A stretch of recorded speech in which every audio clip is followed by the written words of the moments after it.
Hi, this is Karin Zissis of ASCUA Online.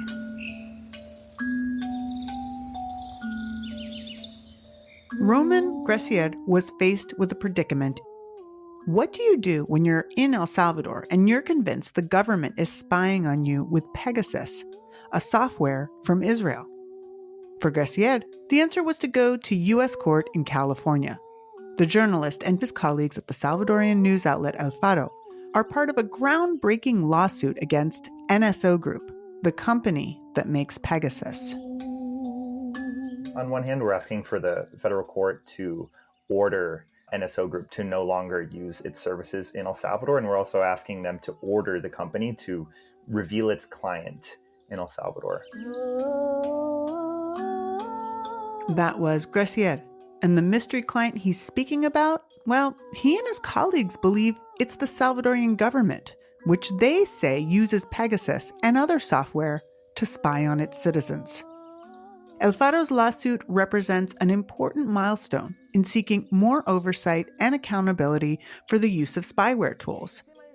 Pegasus ha sido utilizado en España para pinchar los teléfonos de los líderes. Pegasus is probably the most advanced piece of spyware ever developed. नमस्कार मैं Ravish Kumar Pegasus जासूसी कांड में पत्रकारों के अलावा The governments that use Pegasus, from Saudi Arabia to Mexico to India, all say they're out to stop security threats. But it's also used against civil society, including... From the Middle East to Mexico and across Latin America, there's been an alarming proliferation of surveillance tools worldwide, which has a chilling effect on civil society and press freedoms alike. Can El Faro's lawsuit stop the use of spyware in El Salvador? And what precedent might it set for surveillance worldwide?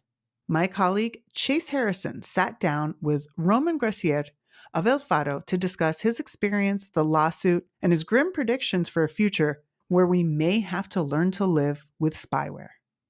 You're listening to Latin America in Focus. Latinoamérica en Foco. América Latina em Foco. A podcast by America Society, Council of the Americas on politics, economics, and culture in the region. Roman, thanks for joining us on the Latin America in Focus podcast. Thanks for having me. So you're part of more than a dozen journalists affiliated with the Salvadoran newspaper El Faro who are suing NSO Group, who puts out this spying software named Pegasus, in a United States federal court. And before we talk about the specifics of that court case, I thought we'd begin by learning more about your experience with the Pegasus spyware. Can you tell me the story of how you came to realize that you were being affected by the Pegasus spyware and what that experience was like? Sure. I would say that my experience with Pegasus, it's not something that I didn't like shake its hand or anything. I didn't physically see it, but I learned that I had been infected with it 4 times in late 2021, when basically every staff member at El Faro who had an iPhone, because at least at that time, only iPhones were offering the tools to detect Pegasus. And I came back with 4 hits or 4 dates in specific when I was infected. And they were from May and June of that year, 2021. And they corresponded with like really concrete moments in time. The first 2 happened in May while I was working on a variety of investigations in El Salvador. But more importantly, I was applying for my work permit. So I was preparing to ask the government for residency, and I was going through all of the lovely loops and hurdles and that entails. And the third incident, for example, I had gone to the National Civil Police of El Salvador that very day to ask for basically a background check. And that same day was one of the ones that came back as positive for Pegasus on my iPhone. In those dates, between the 4 incidents, there were 2 in May, 2 in June, I was definitely under the impression I was being physically surveilled. And so I was not surprised, you could say, to learn when we got the data points of the Pegasus attacks that I was also being targeted in those other ways. Yeah, and while you and your colleagues are having these experiences of feeling like you're being surveilled, you're also undergoing these investigations in El Salvador, digging into corruption, abuses, all of this. Was there a moment where it was affirmed to you that, in fact, you and your colleagues' phones were being surveilled? Well, I would just say that there were 22 of us who ended up testing positive for Pegasus in different moments of time between 2020 and 2021. And it was very extensive, and it aligned with uncanny precision with our investigative work, with major political events in El Salvador and major government attacks. Like Bukele essentially in a live broadcast accused the newsroom of laundering money. He said we were under investigation for serious money laundering. There are many, many examples, but all of the data points, we actually mapped them out, and they painted a very vibrant and incisive picture that lined up with those three axes. Wow, that is harrowing to hear about. So your newsroom comes to realize that you're being surveilled. There's all these data points that are matching up. Why then the decision to take this to United States court? What were some of the other avenues you considered for rectifying this situation and putting a spotlight on what the spyware was doing? The authorities in El Salvador have not shown any signs of moving forward with an investigation into the attacks, and so we, in our view, determined that we had exhausted legal recourse, which is a big question in any like international legal context. Well, did you go to the court? Did you go through the legal hoops to try to resolve this in your own country before seeking it elsewhere? And we're convinced that there are no legal avenues right now in a judiciary that's been co-opted by the Bukele administration to seek that recourse. And on the other hand, there are some really important like legal questions, particularly relating to the use of U.S. technologies, because we were hacked using U.S. platforms, vulnerabilities of U.S. platforms and services. And those are questions that obviously interest U.S. courts because there are multiple cases against NSO Group in U.S. court right now in the same district where we filed in Northern California. So the case is based in California, and you just noted that some of the technology, like Apple, is California-based. You're in El Salvador. NSO Group is an Israeli company. Who is supposed to be regulating these international spyware software companies? Who is supposed to be setting the rules and the strictures for how this is to be used? Did El Salvador, for example, have laws around its usage? No, they certainly didn't at the time.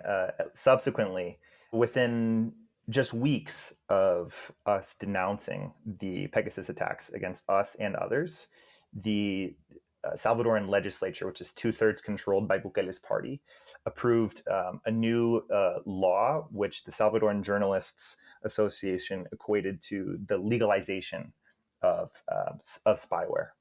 And so there was that big move that happened immediately after we had filed.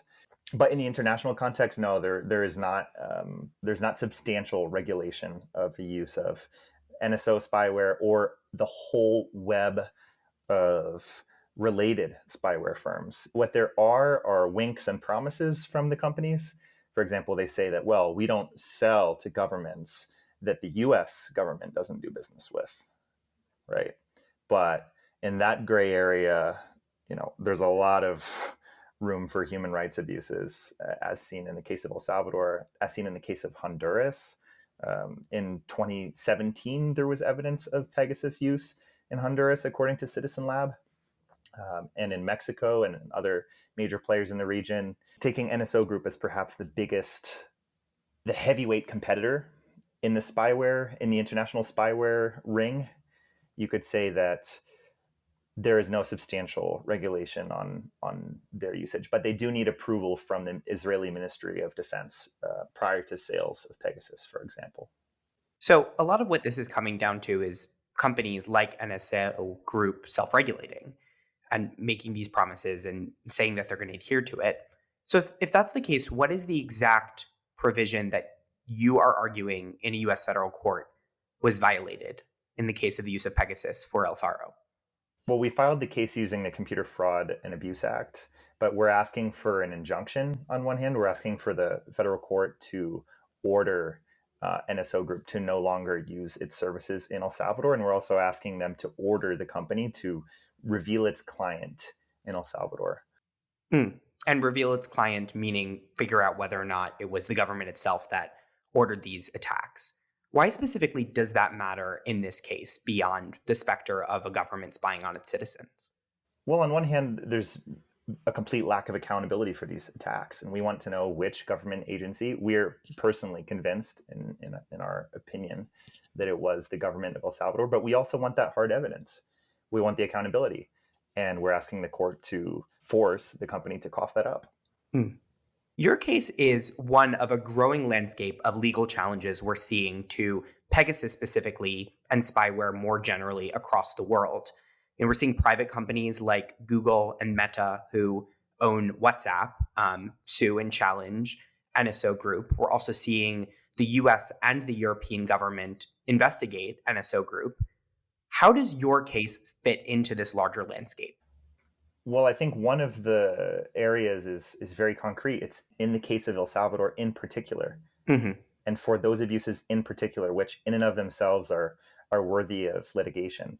But also there are important questions. Because if foreign nationals can sue NSO Group in U.S. court, then that establishes an important precedent.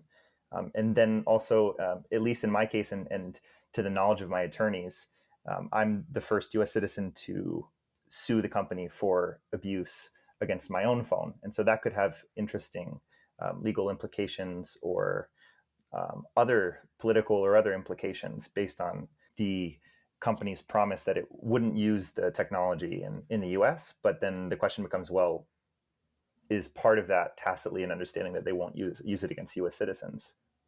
In the case that you're victorious, would something immediately shift beyond perhaps knowing who ordered these spyware attacks? Or are you hoping that this will be impetus for the United States to take more action and use its leverage worldwide to stop the use of these spyware technologies? Well, I think that beyond like the US government wielding its power to coerce governments into not using this, I think it's the federal court that would order the company to do that. And that's a pretty compelling legal incentive, because if they don't, then they can definitely run into significant legal problems in the United States, where they rely on those technologies and that market to do their business around the world. This court case targets Pegasus spyware software, but there's an increasingly large mosaic of spyware software being seen used in El Salvador and across Central America. How does Pegasus relate to this grander arsenal of tools that actors are using in the region? Well, Pegasus is just the heavyweight in the spyware, mercenary spyware ring around the world. And governments with a vested interest in spying on their citizens do acquire Pegasus, but they also do acquire much cheaper surveillance tools. Think about it this way. If you want to follow somebody and build a map of their life and who they talk to, you just put plainclothes cops on them for several months. And they just follow you around all day. And if they're doing their job well, you won't even see them. If you do see them, as one expert told me, then it's actually harassment. They're trying to get in your face and intimidate you. That's the run-of-the-mill method of surveillance. And I think that forms the basis for understanding all of these other higher technologies. There's also like neighbor surveillance, where neighbors inform on each other in different countries around the region. And the next layer would not be Pegasus. It would be an array of tools that scrape information from social media, that create profiles based on the dark web, that very crudely tap into your phone, not in the same way that Pegasus does, where you essentially have an unlocked phone in your hand, but where you can just listen to calls. They don't need to acquire multi-million-dollar tools to do the majority of their work. Though I also think that it's true that Pegasus is like a shiny toy, and many governments are tempted by it because of its broad promises, because of its promise, for example, that it will give you free rein to dig into somebody's iPhone, extracting whatever information you want, as many digital experts have described it to me. Oftentimes in the press, Pegasus is simply like summed up as, well, they just get access to your messages and calls. but it's much more than that. It's like they have an unlocked phone in their hand, and then they can extract any information they want. But that also allows them to get into encrypted messaging apps.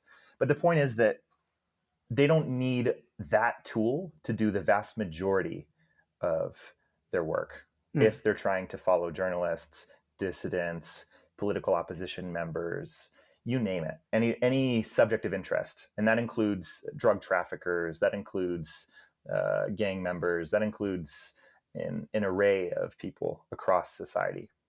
Right. They're trying to create a culture of paranoia, a culture of repression, where the combination of these tools makes all sorts of forms of dissident activity or different citizen activities feel too dangerous to engage in. Well, I think that culture already exists in many Central American contexts because the region came out of very repressive civil wars that engaged in these tactics frequently. For example, in Guatemala, there was a systematic dismantling of civil society during the armed conflict. And those methods of surveillance that then take new, modern, cutting-edge form in the shape of Pegasus are very deeply ingrained in the security apparatuses in these countries. So they don't need to instill a culture of intimidation or paranoia because to a certain extent in certain circles it already exists. So what happens if this goes unchecked? Are we going to see just a proliferation of this spyware across the region? Are there other aspects of repression that this could be intersecting in really dangerous ways? What are your big concerns? Well, I think that this is something that we can't stop. I think that there is a very strong market for these technologies of governments and other actors who will pay top dollar or bottom dollar or whatever dollar it costs them to get their hands on it. And that will continue to happen. So focusing, for example, on NSO Group's Pegasus software, it ends up being kind of myopic because at the end of the day, people from Pegasus or from NSO Group, they go on to found parallel companies that then NSO Group contracts to surveil on other people. So it just becomes a big impossible web. I mean, you can't stop that inertia and that market incentive for these types of tools. But what you can do is establish legal frameworks to prevent them from unleashing them on civil society. What about domestic governments? I don't think we've seen much indication that there's any interest in that currently.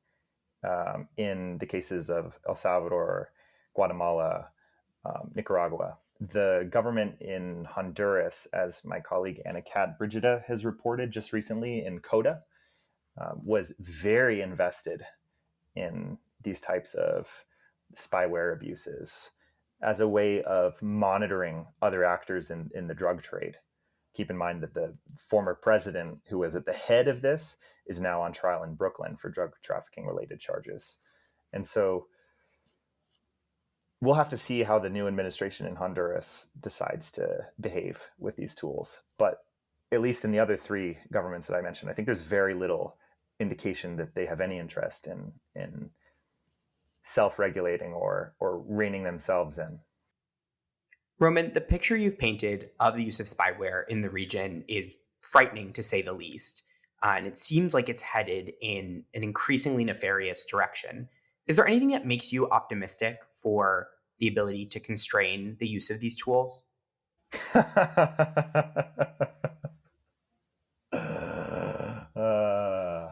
What can I tell you, Chase? I think that the industry will continue to proliferate, but my hope is that regardless of that, my colleagues and I and others who are exposed, we can develop better strategies to navigate in that environment. Because my suspicion is that things as we see them now will continue to get rougher in the coming years. And I don't know if I can hold my finger up to something that in particular that gives me hope in this context. I just think that it comes with the territory that we're working in, and it's something that we need to better reckon with as an industry in journalism and also in civil society. I think that also in the US, people need to ask themselves what could happen with a very authoritarian government in place in the United States, with police and intelligence agencies who have engaged in similar abuses and have even tested Pegasus. People in the US need to be asking themselves these questions too, how this could affect not only me, but us in like a more global context. Roman, we really appreciate you coming on the podcast. Thanks for having me. Thank you for listening. I'm your host, Karin Zissis. This episode was produced by Luisa Leme. The music in this episode was Epílogo para Jazmín by Monique Fernandez, performed as a part of America Society's En Casa series. Check the podcast notes for links to watch the full video. Find out about upcoming concerts at musicoftheamericas.org. We hope you enjoyed this episode. You can help us spread the word. Write us a review, give us 5 stars, or subscribe at Apple, Spotify, or wherever you get your podcasts. Thank you. Oh